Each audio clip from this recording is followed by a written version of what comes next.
Alors, pour faire suite à la crise facebookienne, là, il est 21h35, là où je fais cette vidéo le 4 octobre, le site est toujours pas revenu. Donc, c'est incroyable, hein, ce qui se passe pour Facebook, là. Plus d'1,5 milliard d'utilisateurs, de données d'utilisateurs ont été piratées. Oh là là. Alors, la traduction un peu bancale, c'est traduit avec Chrome.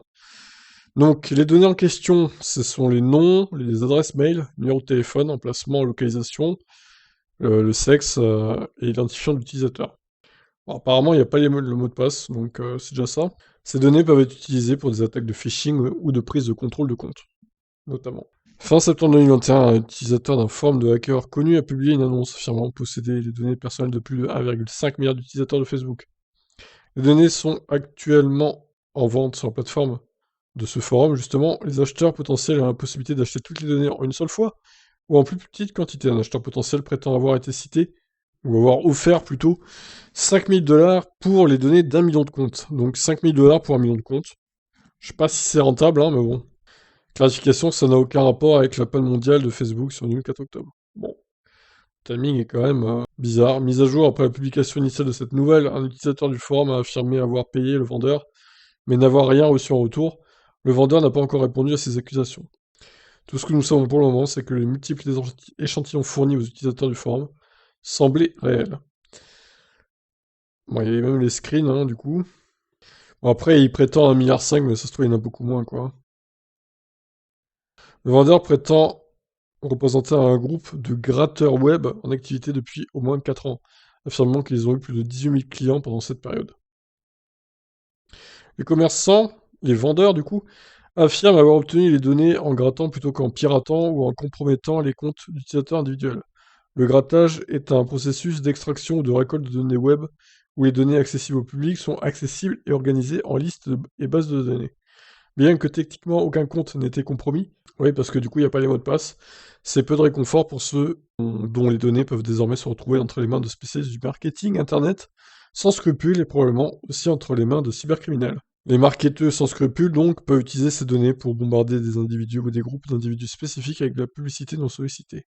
Le fait que le numéro de téléphone, l'emplacement réel et les noms complets des utilisateurs soient inclus dans les données est particulièrement préoccupant. En outre, les spams par SMS et notifications push sont de plus en plus répandus, même si la plupart des pays ont rendu ces pratiques illégales il y a de nombreuses années. Les pirates peuvent utiliser les données grattées pour mener des attaques de phishing sophistiquées ou des attaques d'ingénierie sociale. L'identification des numéros de téléphone des utilisateurs individuels permet aux cybercriminels d'envoyer de faux SMS aux utilisateurs concernés se faisant passer pour diverses entités telles que Facebook lui-même ou même des banques. Les utilisateurs seront ensuite invités à cliquer sur un lien pour réclamer un prix, mettre à jour leurs paramètres de sécurité, mot de passe, etc. Après avoir accédé au lien, ils seront dirigés vers une version clonée du site web que les auteurs prétendent représenter. Ensuite, si l'utilisateur entre son mot de passe actuel, les cybercriminels pourront pirater le compte concerné. Eh ben oui, l'idée c'est que la personne rentre son mot de passe dans le faux site, comme ça bah, ils ont tous les pirates quoi. C'est ainsi que les comptes Facebook et même les connexions bancaires en ligne sont vendus sur le dark web pour 10 dollars à peu près. Donc la majorité de ces données grattées sont obtenues en supprimant simplement les profils Facebook qui ont été définis sur public par leurs propriétaires. Malheureusement, la grande majorité des informations personnelles sont librement partagées et mises à disposition du grand public par les utilisateurs eux-mêmes. Une autre méthode populaire mais illégale de grattage de données consiste à utiliser de faux sondages ou questionnaires Facebook. Chaque utilisateur de Facebook a vu une application telle que Découvrez votre sosie de Game of Thrones. Avec cette enquête, ou répondez à ce quiz pour savoir quand vous vous marierez, etc. Il s'agit généralement de stratagèmes visant à obtenir les données personnelles des utilisateurs. Chaque fois que quelqu'un participe à l'un de ces sondages ou questionnaires, il permet aux créateurs de ces jeux d'afficher leurs informations personnelles sur Facebook, telles que le nom complet, l'adresse, le sexe, etc. Il est conseillé donc aux utilisateurs d'améliorer leur sécurité. Bref, voilà, un peu long cet article, mais intéressant quand même.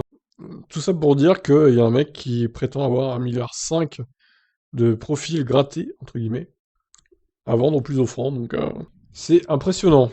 En tout cas, la crise que traverse Facebook en ce moment, est-ce que Facebook pourrait disparaître à terme? C'est la question qu'on peut se poser quand même. Bon, bah, je vous laisse réagir. Ciao, ciao.